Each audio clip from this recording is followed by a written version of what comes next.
Thank you very much for having me here with the group tonight. When we talk about brain injury, we often talk about recovery in terms of milestones, progress, that resilience, strength, steps forward, moving forward. But we don't talk about nearly enough is grieving. Not grieving for someone else, but grieving for yourself. The grief of losing the person you were before your brain injury. Because that loss is invisible, it's often misunderstood or minimized or rushed, but it's real. And if you don't acknowledge it, it has a way of quietly being there in the background and being part of your recovery in not as much of a way of strength. You are grieving, and taking the time to understand that is how you find that way forward. In 2008, I had an accident that I don't remember. I was in a library working on my master's degree. I had a seizure, fell backwards and fractured my skull, started bleeding into my brain, which resulted in a traumatic brain injury. After 10 days in the hospital, I came home with, again, no memory of what happened. What I did know is everything was different. Those 10 days are gone, and I won't get them back. My family has helped fill in the blanks, but everything since then has been different. I wasn't just recovering physically when I got back, I was slowly realizing that my life, as I knew it, wasn't the same. I knew something felt off, but I didn't know what it was.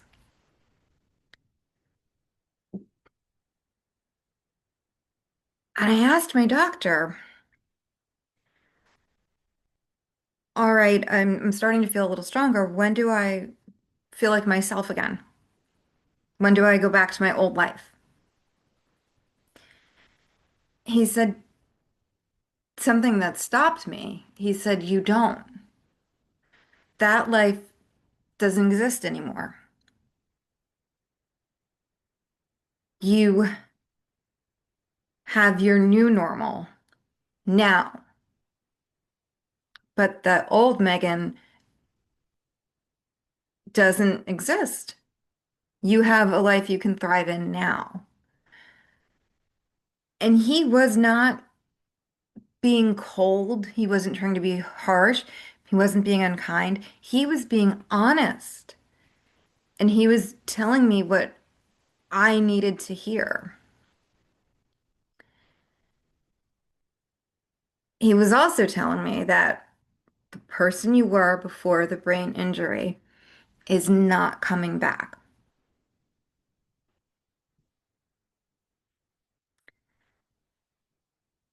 The hard part about that is that person mattered. That person had a life. She had confidence. She had momentum. She had plans, and she knew who she was. But suddenly, I didn't. And this is the part about brain injury that doesn't show up on scans or in doctor's notes. The understanding of loss is there, but you feel like the ground shifts beneath you. You don't really know where you stand anymore.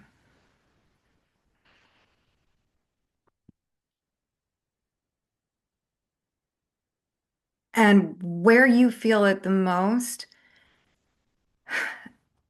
is I feel like I can turn my head and look past my shoulders and I know who that person was. Like I remember that I was a high school teacher. I remember that that was my passion was teaching. I know I can't do that now. I remember how I moved in this world. I remember how sure of myself I was.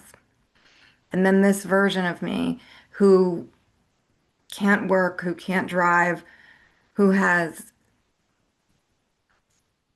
deficits that I never would have thought of and sometimes still don't understand. It's such a contrast. And the hardest part is that doesn't happen all at once. It's sort of like going down in quicksand. You don't notice it. It just slowly that creeps down. There's not that one single moment of, oh, now I've lost myself. You cry and then it's all gone. It does. It comes in waves. And like any other type of grief, any type of loss, any other type of loss that we have in our lives, all matter of someone, of something. It does come in waves, and there are times where we feel like we're past it. And that's confusing, but it's part of healing as well, and part of finding strength.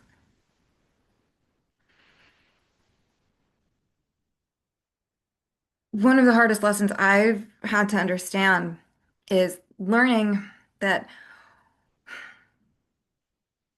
what I could not, that I could not become who I am now while clinging to who I used to be. I couldn't achieve where I am if I was still trying to be a version of me that doesn't exist. I needed to have that acceptance. It doesn't mean forgetting, it doesn't mean erasing, and it doesn't mean pretending that the before me didn't matter. It means recognizing that I'm finding a place where I belong, where this version of me is living under different circumstances and where I am living and surviving. I don't have to measure myself against my pre-injury self. That comparison really was keeping me stuck. And that's where I really felt the quicksand. I felt like the more I tried to struggle out of, all right, I understand I'm accepting that I'm not the same person, but now how do I move forward from it? Trying to do that too fast is where I would get deeper. And that's what grief does.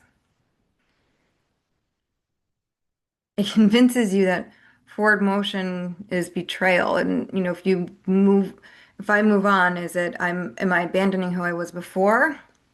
If I accept this life, does that mean that what I did before doesn't matter? If I stop fighting, am I giving up? And that's a big one. Am I giving up? A lot of the times for as survivors, it feels like, well, maybe I just accepting versus giving up. And those are not the same things. Because I eventually learned that grief is not something you get over. It's something you integrate. You carry it with you, but it does not define you. That was a big turning point for me. I stopped asking, well, how do I get back to, or how do I, what now? And I started saying, well, now the person who I am can do this.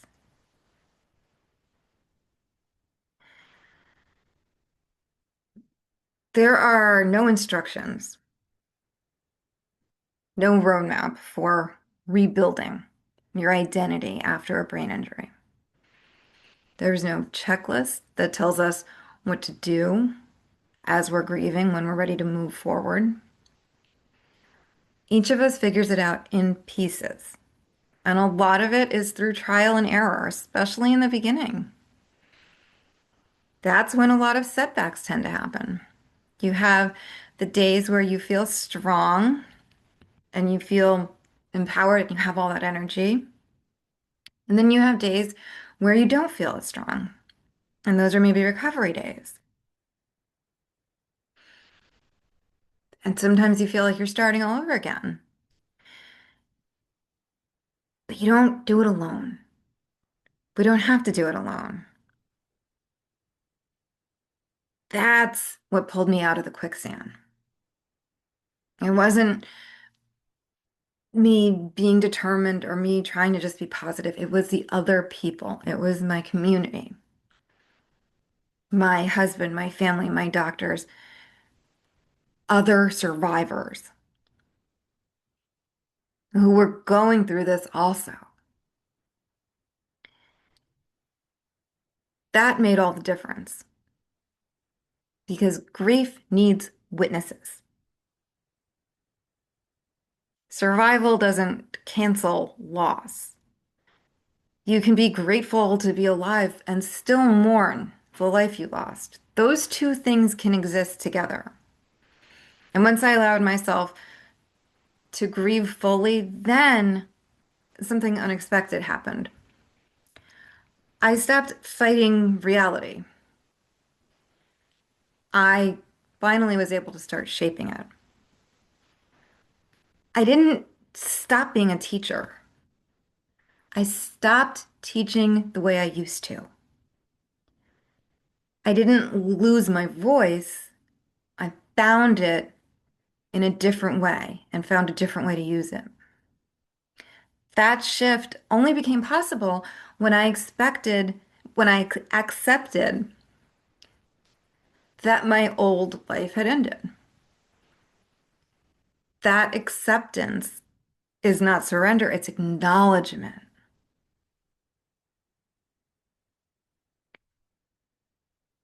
If you are the person who is recovering from a brain injury, I want you to hear clearly that you are not behind.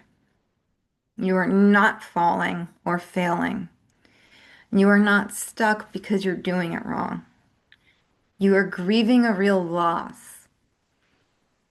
That grief deserves time and compassion and space. There is no rush to find one answer or one way to do anything. You are part of a community so that you don't have to be falling or dragging into the quicksand. The acceptance comes on your terms, day by day as things change. Just because you can't do things the same way as you could before does not take away from what you can do now. That's the difference between surviving and living, embracing who you are now and feeling that thriving and that living and being proud of who you are and supporting other people who are going through a similar struggle and you still have the ups and downs, good days, bad days, but you're not alone. And once you give yourself the time and space to really let yourself grieve and heal, you feel so much more empowered.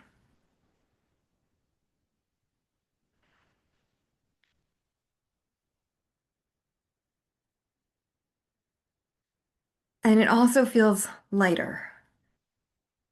You can let suddenly a big weight gets lifted because you're not trying to carry the weight of the world by yourself with you.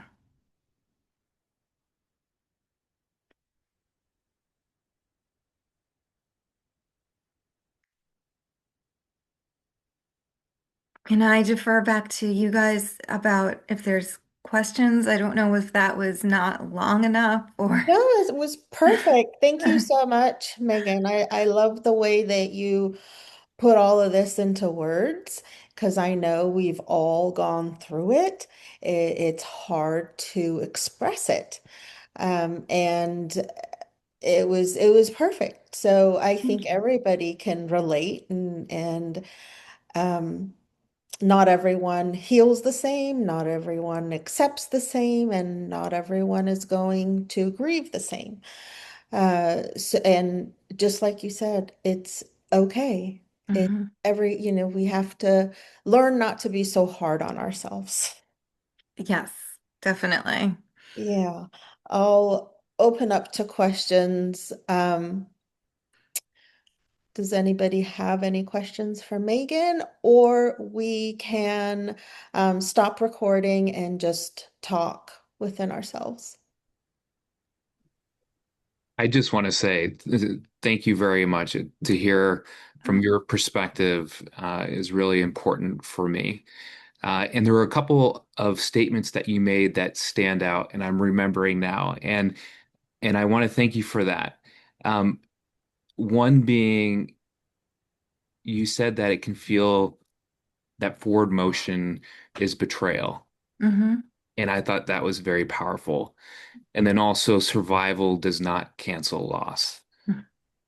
And yeah, to hear it put into words and the, salient statements that you made um, was was very, very helpful. A question that I have is, do you have any strategies that you recommend, maybe from your own trial and error, to increase the ability to accept, the change that has occurred? Uh, Yeah, I think that's a great question. Because this is all of this is invisible, really, in a sense. One of the biggest challenges that has made me feel at times like how do I take control of this in a way is being absolutely true to being my own healthcare advocate. And my husband is side by side with me.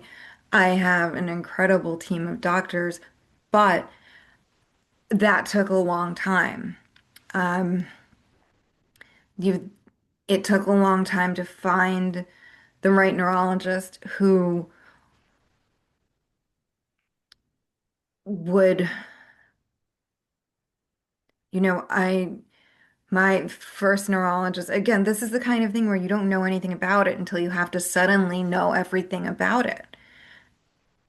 And my first neurologist didn't witness me have a seizure when I was in his office.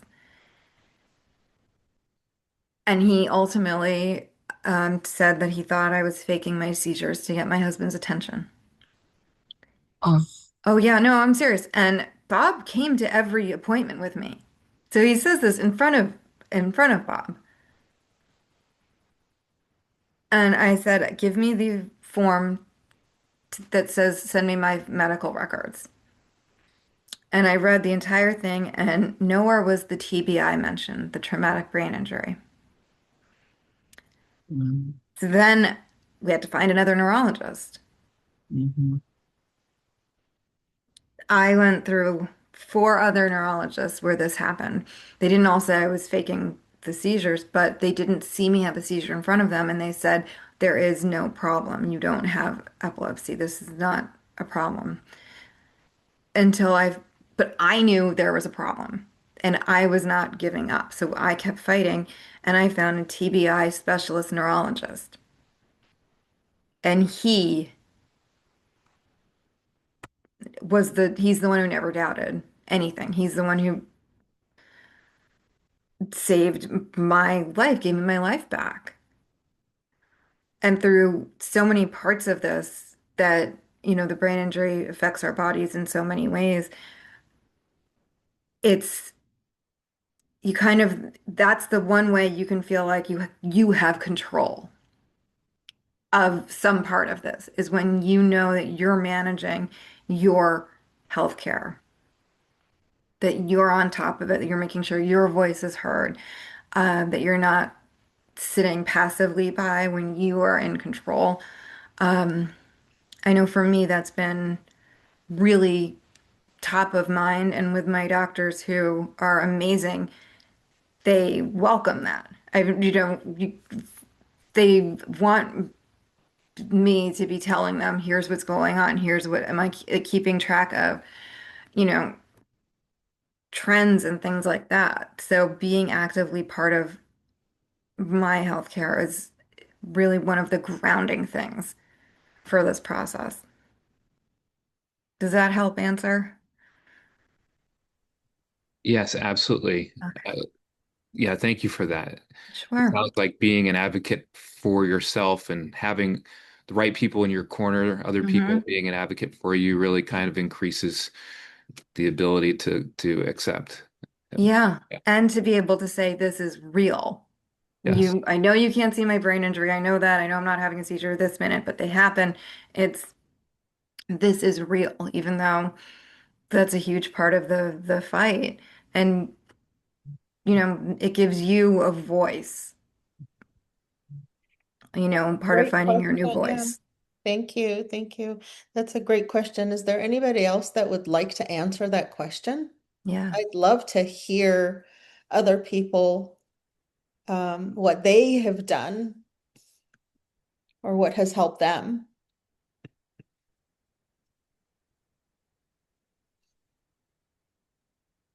I can start. One thing I think of, my concussion physical therapist was really clear with me about if I stopped doing things, I would lose the ability to do them. And that frightened me. It kind of, but it's everything you're talking about, Yeah. Megan, about, I don't want to lose uh, all this other stuff. I've left enough. I don't want to lose more. Exactly. But I wasn't really at the place either to, to do. I had to heal, just as you were saying. I had to walk through all of that. I had to heal Hmm. physically. I had to heal from the injury, Yeah. and it was it was a long process. And as you said, even things were coming up. It's not like it was like, okay, you present with this and you have everything right there. One thing I think of those words a lot, and the other thing she said to me, like some activities that I wanted to not lose, she was like, well, and she was also really clear, like you're supposed to go right up to that point without going over, which is hard to know because on those support groups, we all talk about how we all blow it. We all Yeah. go over. That's the first thing we all do is go over the line. Yeah, exactly. And again, like with each activity. But that I think I found that helpful. And the same thing, she wasn't being mean. I think she was being honest. Like, Yeah. if you stop doing this stuff, you will lose the ability to do it.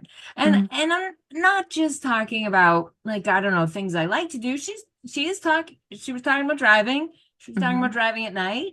She was talking about some big things. And um, I mean, she's talking about everything really, but whatever it was, I mean, but she was trying to tailor it to my answers of things I said I wanted to do or get back to. Mhm. But that idea of whatever it is to try to keep me moving forward is uh to maybe try new things, even if I am a little afraid. And I am it's exhausting to be always scanning my energy levels and yeah, right. But I do it because it's really it's easy for to step out of life, frankly, and to stop doing these things, especially socially. So I really have to like okay, big picture, not what do I want in my life? I don't want to be a hermit. I don't want to.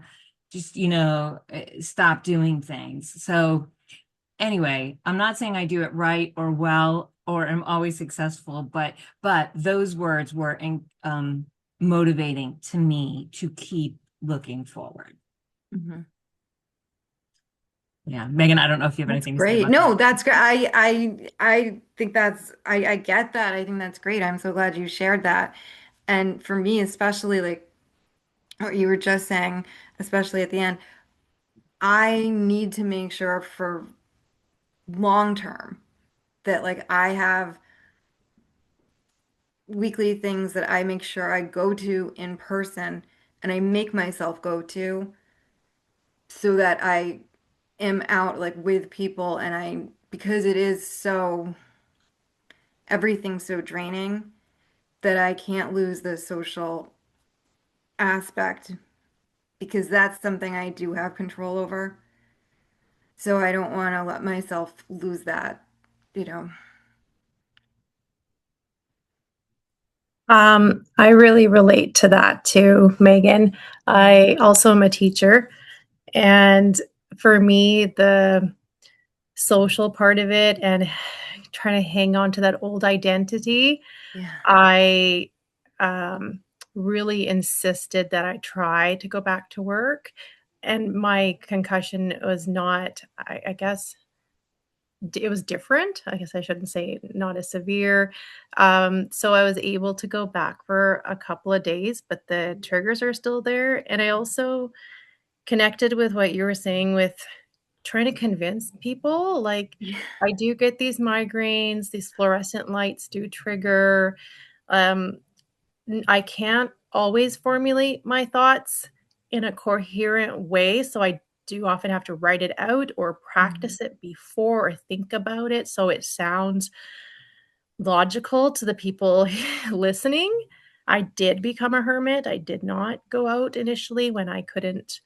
I had all the vestibular symptoms and couldn't leave my house, and it just became habit, and then your world just shrinks. So that was hard. And again, going back to the school for just a couple of days, and it was helpful. Thank you for sharing that. I know I went through a period with really bad vestibular very bad vestibular symptoms and terrible vertigo. It was a couple of years ago, Peggy, when I saw you guys at the walk and I had the helmet on and the walker. It was so bad. I had to be inside all the time because it wasn't safe for me to leave my house, basically. It wasn't even safe for me in my house. I had my helmet on in my house all the time because I was having all these drop falls and it's just again it's like those waves and it's just okay, what do I have to do to get through it? And that was the answer is we had to get helmets, we had to get a walker and like we're gonna get through this part. We're gonna figure out how. We're gonna get through this part. We're gonna figure out how. So now at least, at least that has subsided. So I make myself go out to have the social interaction because losing it was really hard emotionally. But it's still really tough to get organized enough to do.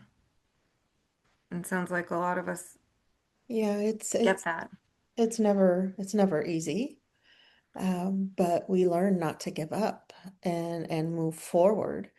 Um, and for me, I just turned everything into humor. So I used to get mad at myself. I used to get frustrated, and then I couldn't handle anything, and it was just anger. And I have turned all of that into laughing. So when I make a mistake and I know it's okay, I laugh. I say something wrong and or I can't find a word. It's in the back of my head, but it doesn't come out. I laugh. We sit down and watch movies, and I tell everybody, "Oh, this is great. We haven't seen it before." And they're all like, "Mom, we've seen it."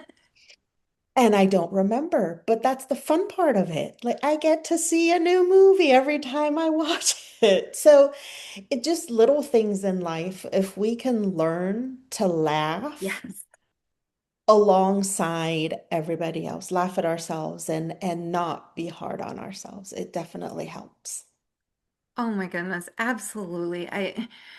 This would be so much harder and so much more draining if you can't, you know, if you can't find little things to laugh at. I mean,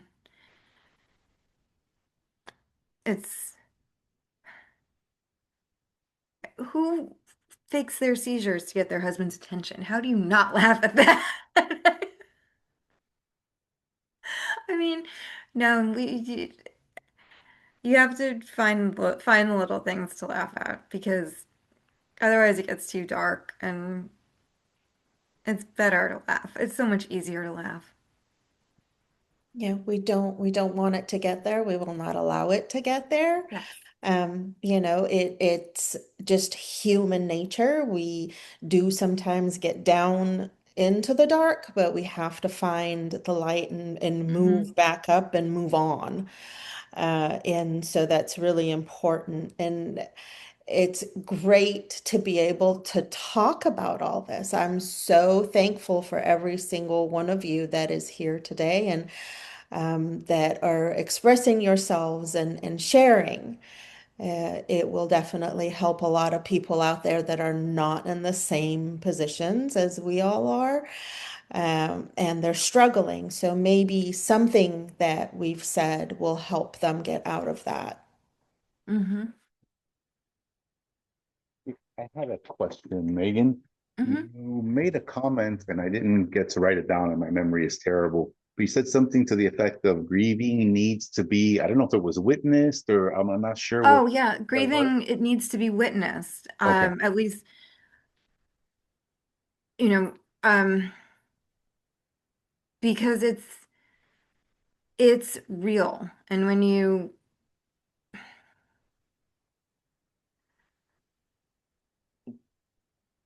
doing it, when it's being witnessed, you're having compassion, others are there with you. And you're not by yourself. You have it being witnessed, and that makes it real. So especially when we do go into, um, if we go into our heads with the whole like, um, it's hard to be, it's hard for people to believe that this happened. Grieving needs to be witnessed because surviving doesn't cancel the loss. You go through the grief together as well. You have people there with you who are also there while you're surviving, but they were with you through the loss part. It's it takes time. It's hard because it's inexplicable.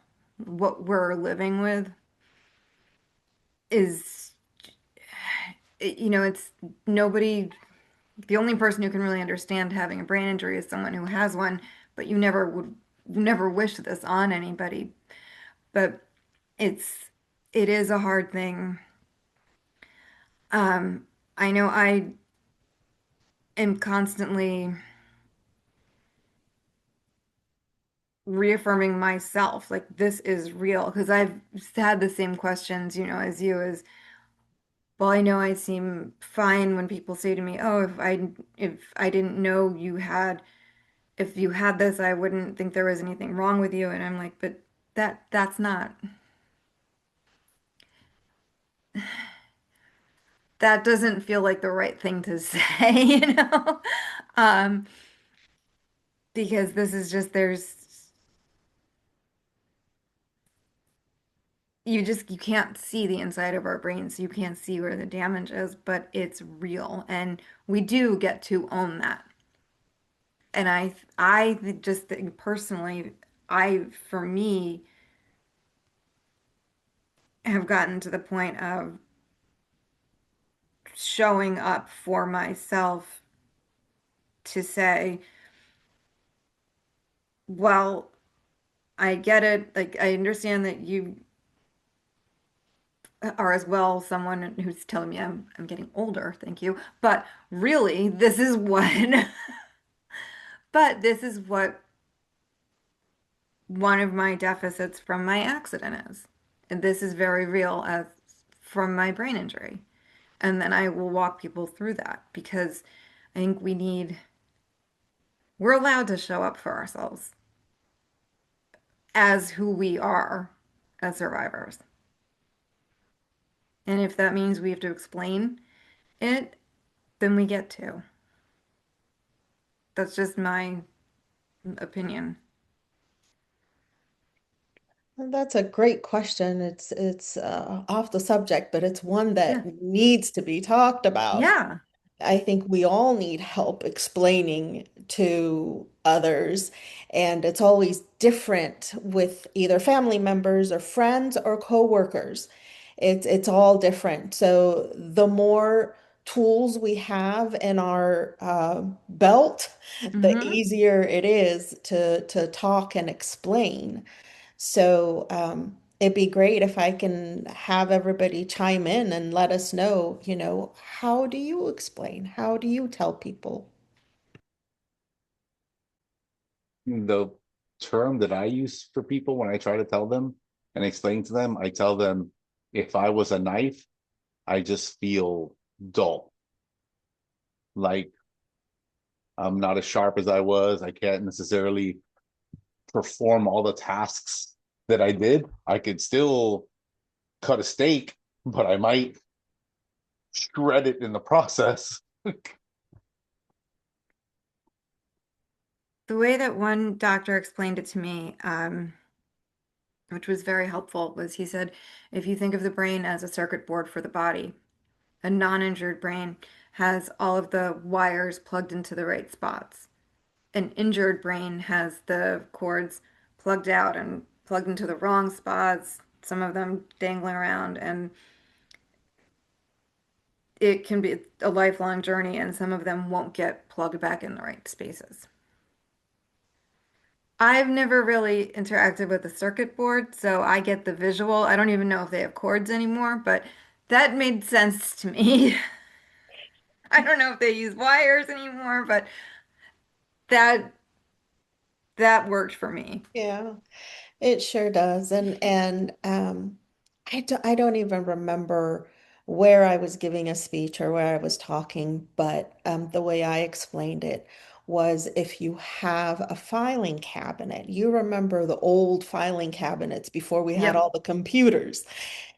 It's as if that filing cabinet tipped over and all the drawers just fell out. Hmm. Now imagine putting all of them back in order. It's not going to happen. You can't put them back exactly where they were and how they were. You put them back, but it's just not going to be the same. And that's how I explained it. Hmm. I feel like when I was experiencing all of my symptoms and things were just not working for me, I would not explain to anyone. And I kind of just self-isolated and Hmm. I didn't want to deal with it. Um, I think it was like maybe 3 or 4 months, I did not leave my dark room at all. But it was probably 2 to 3 years of like really healing.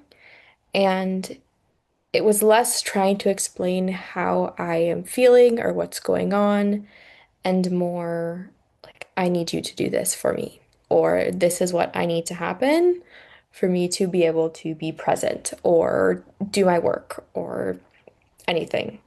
Hmm. Um, So I don't think I ever really explained. I would just say like, I can't do this. I need help, or like I'm not coming.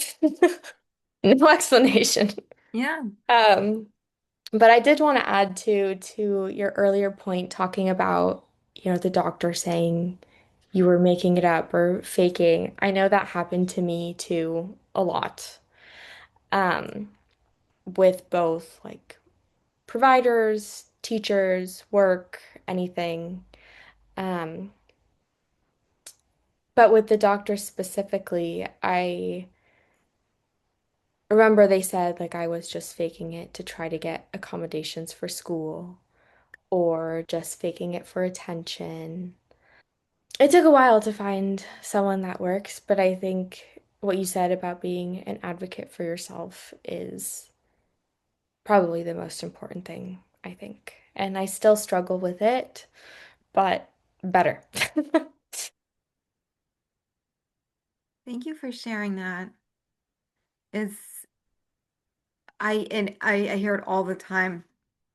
Other survivors are always saying, I went through that too, having, going through multiple doctors. I went through other doctors also saying the same thing. And I hate to hear that, but I'm glad that we share it with each other.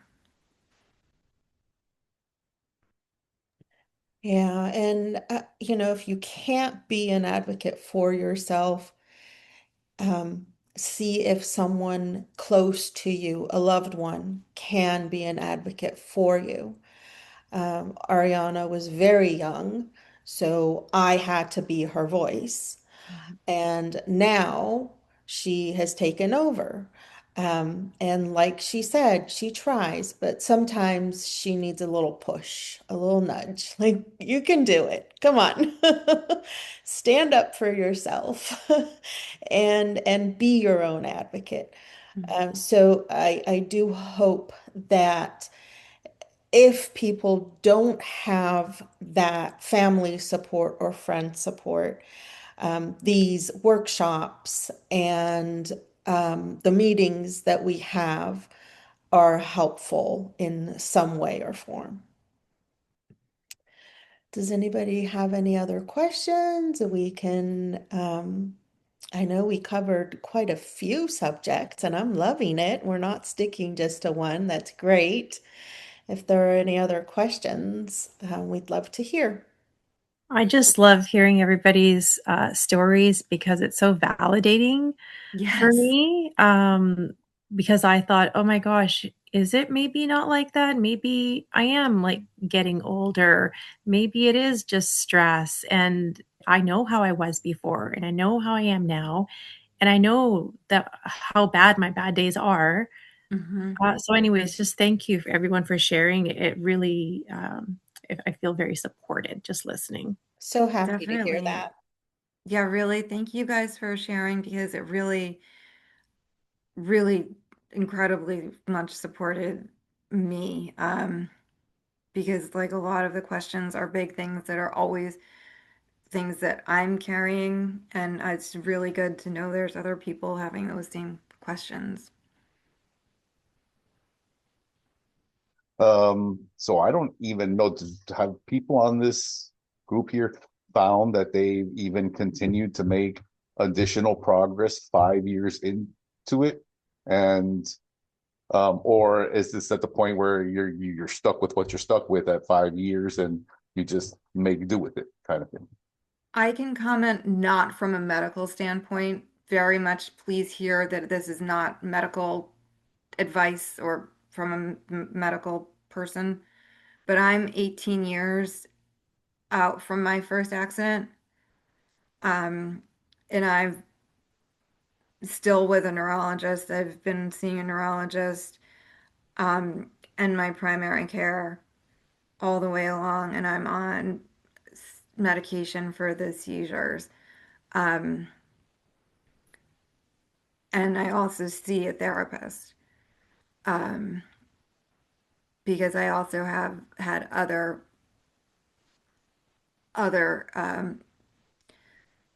falls resulting in TBI since 2008. So I have kept with ongoing care, and have had setbacks and also made progress. So for me, I don't perceive it as you get only so far and then you don't keep progressing. I see it from my point of view as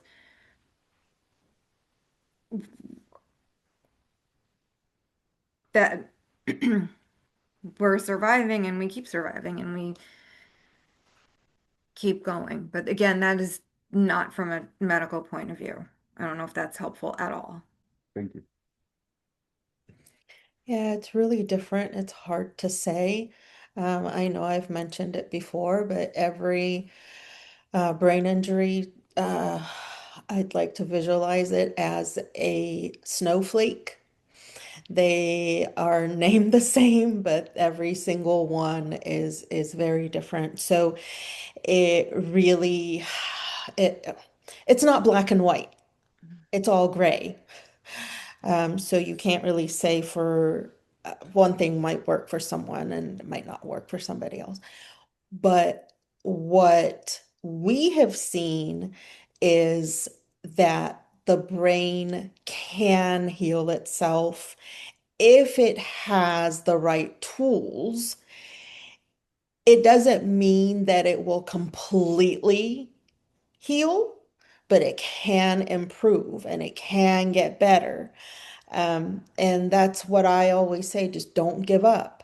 You can find therapies that help. There's so much out there today that can definitely help different symptoms that we have from the brain injuries. And I don't know if we've listed every single one in our website, but I know that there's a lot on the website. So if you guys have the time, go in there, look through it. You might see something that you haven't tried before and give it a try. You never know. You never know if it'll help. We are almost out of time. Is there any other questions? Thank you so much for the opportunity to be here with you guys tonight. Thank you. Thank you for putting Thank in you, the Megan. time, and thank you for all the great information. Thank you, Megan. Oh, thank you. Yeah. And so nice to be here with you all.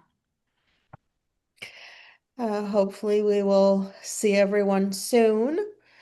Thank you for joining.